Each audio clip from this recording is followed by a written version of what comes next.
गांव में शाम ढलते ही शराब की दुकान पर जमावड़ा लग जाता था। गांव के शराबी रोज की तरह ठेके के बाहर चारपाई पर टिके हुए धीमे धीमे चुस्कियां ले रहे थे। गांव में ये आम बात थी, रात भर यहाँ शराब का दौर चलता और हंगामा होता। अरे यार, शराब पी पी कर बोर हो गए हैं, काश कोई नचनिया मिल जाती तो मजा आ जाता। अरे, यहाँ शराब पीने के पैसे नहीं मिलते और इसको नचनिया की पड़ी है। तुम लोग यह फालतू की बातें बंद करो, तब तक मैं पीछे जाकर हल्का होकर आता हूँ। जब वो पीछे जाता है तभी वहाँ पर चुड़ैल प्रकट हो जाती है। तभी शराबी नशे में बोलता है, लगता है दोस्तों ने नचनिया बुला लिया। तू ही है क्या नचनिया? अरे हरामी, तू मुझे नचनिया बनाएगा? रुक, तेरी 20 रुपए की पावा निकलती हूँ। इतना कहकर चुड़ैल उसको मार डालती है। अचानक चीखने की आवाज गूंजी। बाकी शराबियों ने ध्यान नहीं दिया क्योंकि वो नशे में धुत थे।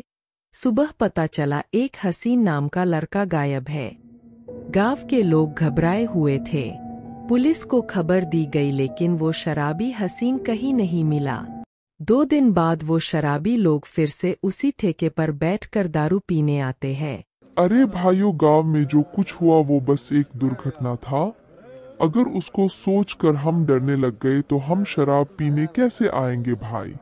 अरे यह हुई न मर्दों वाली बात। आपने बिल्कुल ठीक कहा भैया जी। आप लोग तब तक बैठिए, मैं चखना लेकर आता हूँ। इतना बोलकर भोला नाम का शराबी अंधेरे रास्ते में अपने घर के तरफ निकल जाता है।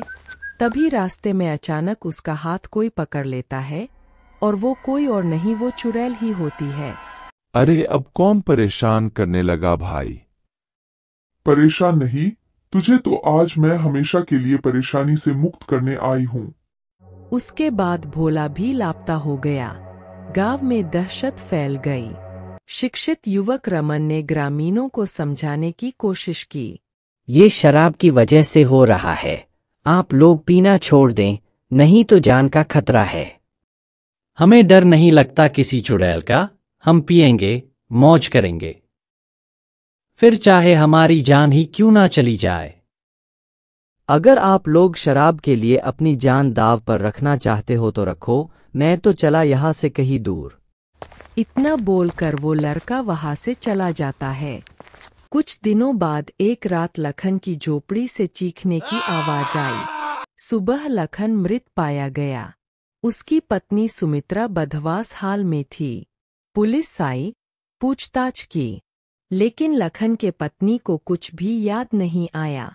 अगले दिन अचानक रात के सन्नाटे में एक डरावनी सी आवाज गूंजी। अब और नहीं। सामने खड़ी थी एक लंबी महिला जिसकी आंखें आग की तरह जल रही थीं। लखन की पत्नी चुड़ैल को देखकर बहुत डर जाती है और घबराकर बोलती है, आप कौन हैं? अरे मूर्ख औरत, मैं वही हूँ जिसने तेरे पति को मारा। और जानती है वो क्यों मौत का भागीदार बना? क्योंकि वो शराब पीने के लिए तेरी मेहनत की कमाई के पैसे चुरा कर ले जा रहा था। इसीलिए मैंने उसको अच्छा सबक सिखाया। लखन की पत्नी की होश उड़ चुकी थी और उसने डरते हुए कहा, आपने मेरी मदद क्यों की और आप ऐसा क्यों करती हो? मैं इस गांव की ही रहने वाली थी, गरीब परिवार की बेटी थी। मेरी शादी एक शराबी से हुई थी। वो शराब बेचता था। कुछ समय बाद व्यापार में घाटा हुआ और वो और ज्यादा पीने लगा। मुझसे रोज झगड़ता, मारता पीटता और शराब के लिए पैसे मांगता। मजबूरन दूसरों के घरों में काम करती थी। एक बार तनख्वाह लेट हो गई। वो पागल हो गया। मारपीट की और लाठी से मारकर जंगल में गाड़ दिया। गुस्से और बदले की आग में जलते हुए मैं चुड़ैल बन गई। सुमित्रा की आंखों से आंसू छलक पड़े। उसने कहा, लेकिन सबको मारना इसका हल नहीं है।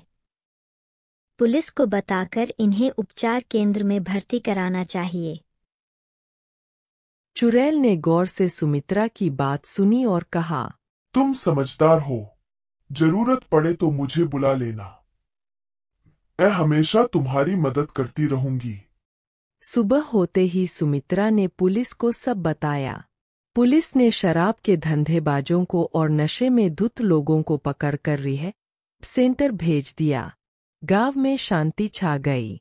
सुमित्रा जानती थी कि चुड़ैल कहीं दूर नहीं गई है, शायद अच्छे बदलाव की रखवाली कर रही है।